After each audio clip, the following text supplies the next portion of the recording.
Merci de nous rejoindre dans cette nouvelle édition du journal. Le ministère de l'enseignement primaire, secondaire et de l'alphabétisation va en guerre contre les tenanciers des kermesses érigés sur les espaces scolaires publics. Et puis, 9 anciens réfugiés rwandais se sont vus attribuer des titres de séjour en République du Congo. Nous parlerons également du virus de la fièvre jaune et les mesures de prévention. Voilà pour les titres. Madame, Messieurs, bienvenue à toutes et à tous. Le vif du journal. Les dénonciers des kermesses érigés dans les établissements scolaires publics sur toute l'étendue du territoire national sont appelés à arrêter toute activité lucrative et libérer dans l'immédiat ces espaces scolaires. L'ultimatum a été donné ce lundi par l'inspecteur général de l'enseignement primaire, secondaire et de l'alphabétisation à l'issue de la ronde effectuée dans quelques établissements scolaires publics de la capitale. Le point avec Vivas Mambwana et Ulrich Adebi. Du CG Angola Libre à l'école des Trois Fonds à Bas-Congo, en passant par Congo Diamukuba, le discours est le même. Au nom du ministre et tous ceux qui ont utilisé l'école, la construction scolaire comme site, vous arrêtez immédiatement à compter d'aujourd'hui. David Bokeh, inspecteur général de l'enseignement primaire, secondaire et de l'alphabétisation, après sa rencontre du 23 août avec les gérants des kermesses, est venu demander d'arrêter immédiatement après un constat jugé désolant car sur place, les salles de classe et bureaux sont transformés en dépôts de boissons et l'insalubrité grandissante dans les établissements à un mois de la rentrée des classes. Nous constatons que sur le terrain, il y a donc des débordements. Voilà pourquoi, au nom du ministre Anatole Koloni Makosso, nous demandons à tous les promoteurs, je dis bien à tous les promoteurs des kermesses, à Brazzaville, à Pointe-Noire, à Dolisie, à Sibisi, à Ouesso, d'arrêter immédiatement à compter d'aujourd'hui leurs activités dans les concessions scolaires. Et si ce n'est pas fait, je crois, ils sont conscients, nous leur avons déjà dit, que nous mettrons donc la force publique derrière eux. Autorisé par les mairies des arrondissements, l'implantation des kermesses dans les établissements scolaires publics était à but culturel. Mais sur place, ce sont plutôt les activités lucratives qui ont pris le dessus. Il était question qu'ils organisent pendant les grandes vacances les activités culturelles. Chose curieuse sur le terrain, nous avons constaté que au lieu des activités culturelles, ils procèdent aux activités d'autres lucratives. Et malgré nos interpellations dans le but de recadrer leur vision, et ne change pas. 80 voire 100 000 francs CFA, telles a été les sommes d'argent déboursées par les tenanciers des stands pour occuper un espace dans une kermesse. À compter de l'année prochaine, plus aucune kermesse ne sera autorisée dans les établissements scolaires, a laissé entendre l'inspecteur général.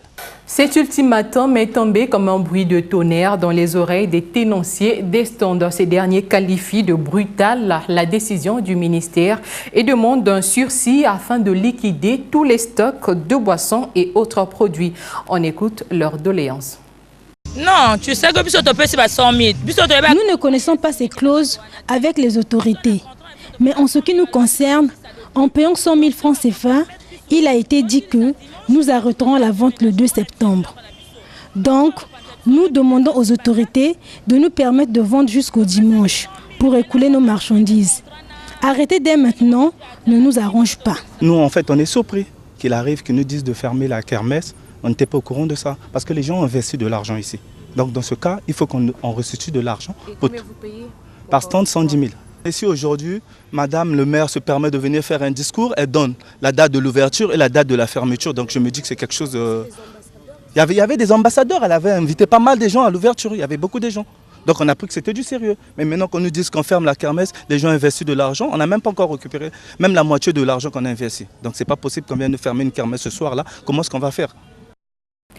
Comme annoncé en titre, 23 anciens réfugiés rwandais ont demandé l'intégration locale en République du Congo. Sur 804 exemptés de l'application de la clause de cessation du statut de réfugié, 9 seulement ont reçu les passeports et titres de séjour de manière symbolique à Brazzaville. Ces passeports leur permettront de circuler librement et d'obtenir toute pièce administrative au Congo. La cérémonie relative a été placée sous le patronage du directeur de cabinet du ministre de l'Intérieur et de la décentralisation. Le point avec Marielle Bakatoula et Steven Elinga.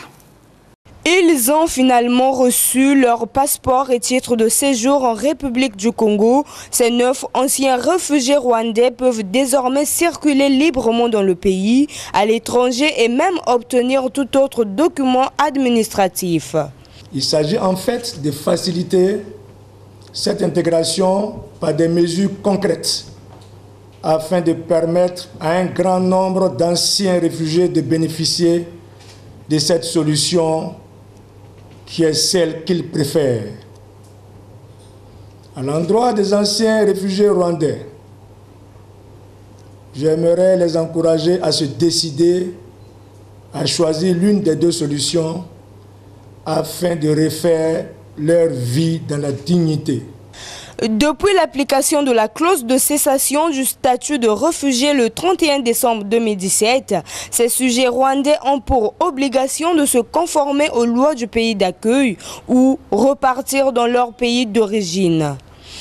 Dans son allocution, l'ambassadeur du Rwanda au Congo est revenu sur le processus d'obtention des passeports et titres de séjour pour ces anciens réfugiés.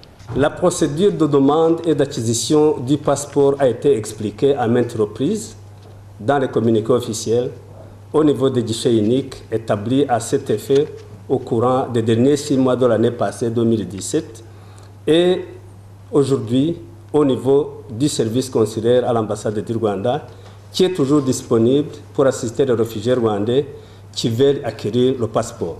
Ce récipiendaire n'a pas pu retenir ses sentiments. C'est quelque chose que je souhaitais depuis longtemps et puis vraiment, comme vous pouvez le remarquer, c'est une très grande émotion. C'est de l'émotion, c'est comme si avoir perdu sa mère et puis on la retrouve après plus de 24 ans. Moi je suis sorti du pays, j'avais à peine 14 ans.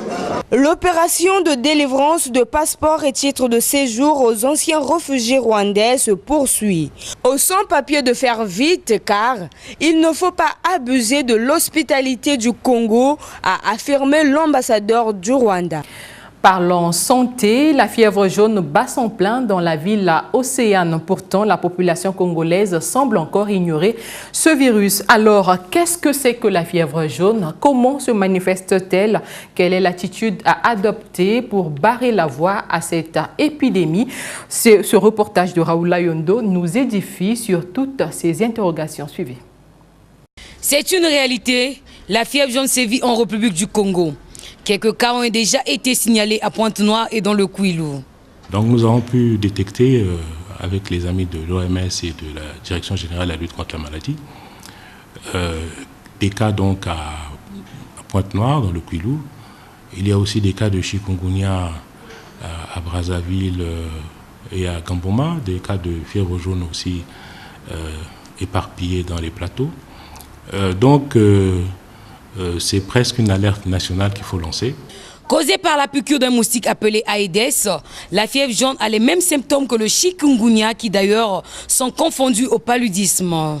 Ces virus, qui sont transmis par ces moustiques Aedes, vous avez donc le virus de la fièvre jaune, vous avez le virus du chikungunya ou le virus du Zika, ont pour particularité de provoquer les mêmes signes d'accès fébrile ou bien, si vous voulez, de forte fièvre associée à des courbatures. Donc, on confond souvent ces maladies au paludisme.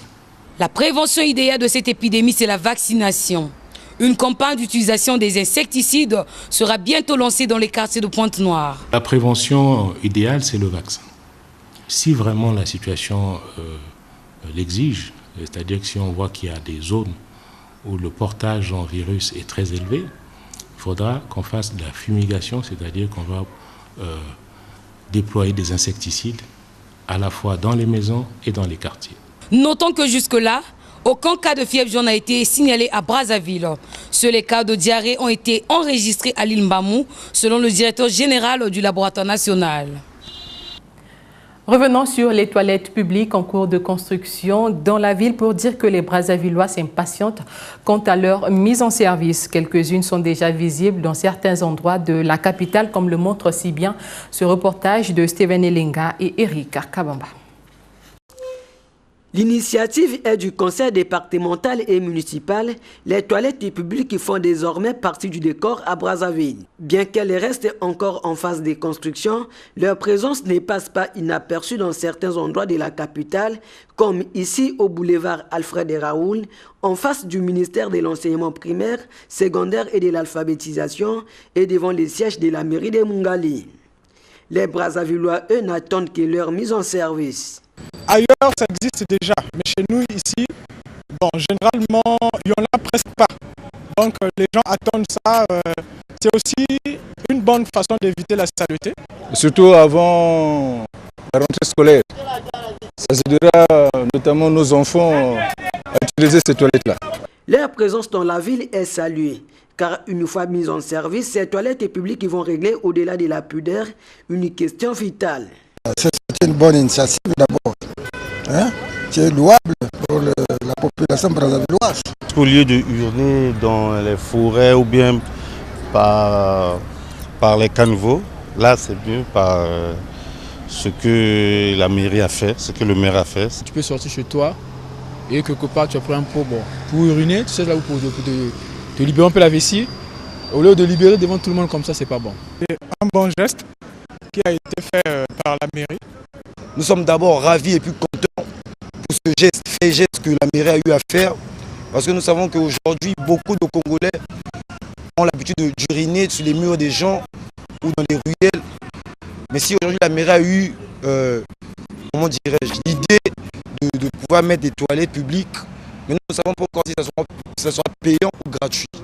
À la mairie centrale où nous nous sommes rendus pour en savoir davantage, notamment sur la date de livraison de ces toilettes publiques, les personnes censées nous répondre seraient en mission de travail.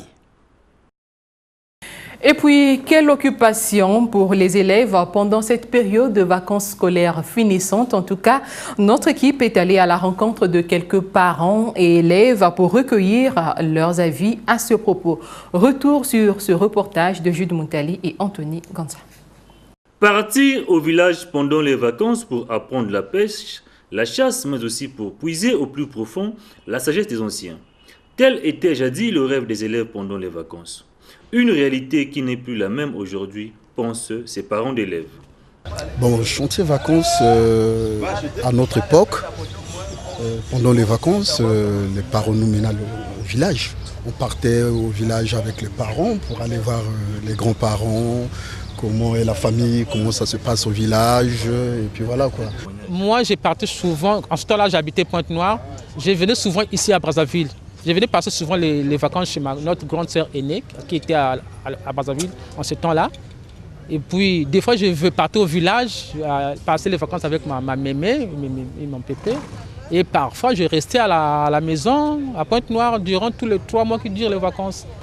Avec tout ce qu'on entend, soit de sorcellerie, de tout ce qui existe, on a un peu de réticence pour envoyer ses enfants aussi facilement en proie.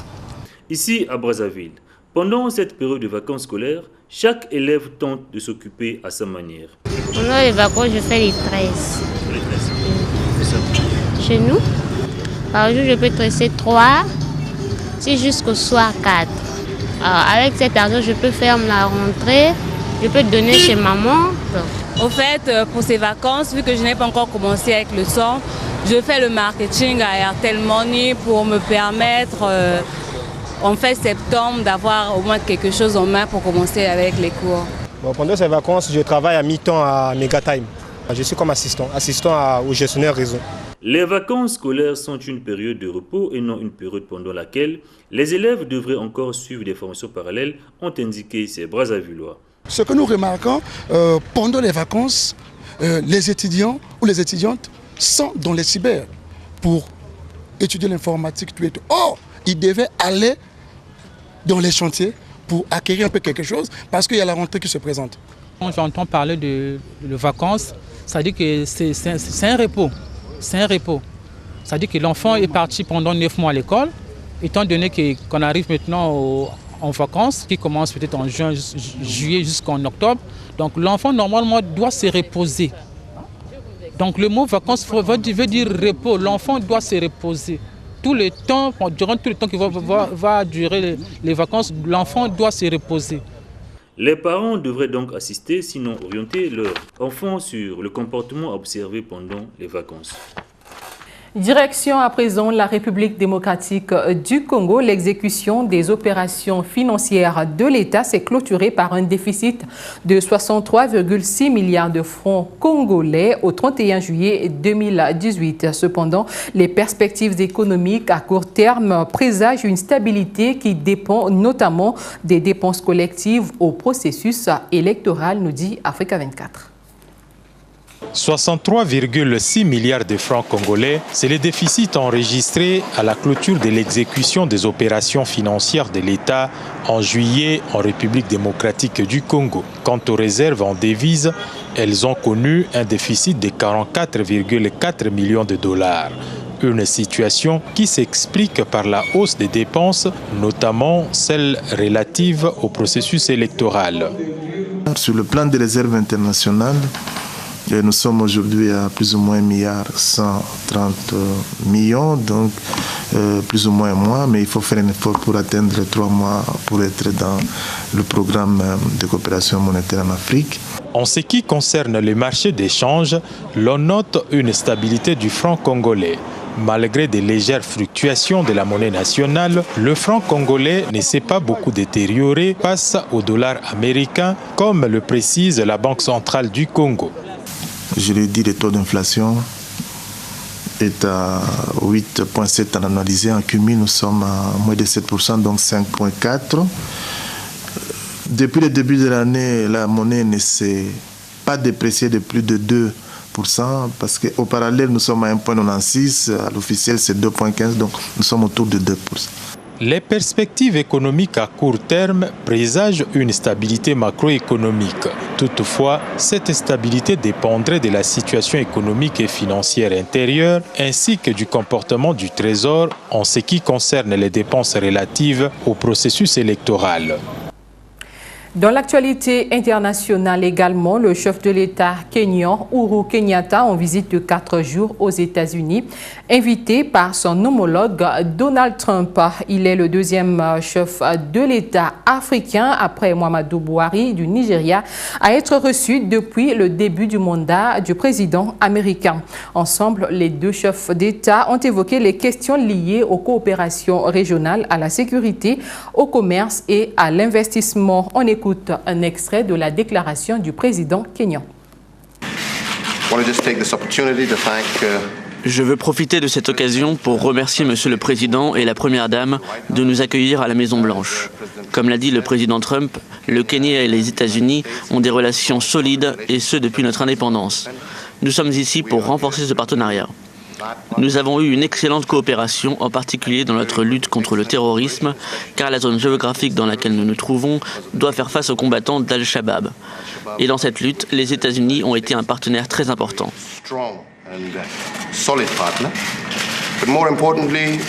Mais plus important encore, nous sommes ici pour poursuivre et renforcer nos liens commerciaux et d'investissement qui sont déjà très forts.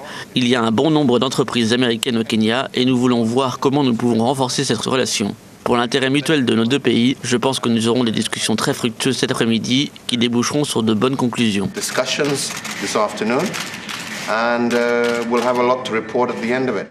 C'était le journal de la rédaction. Merci d'avoir été des nôtres. Quant à moi, je vous dis au revoir et à très bientôt.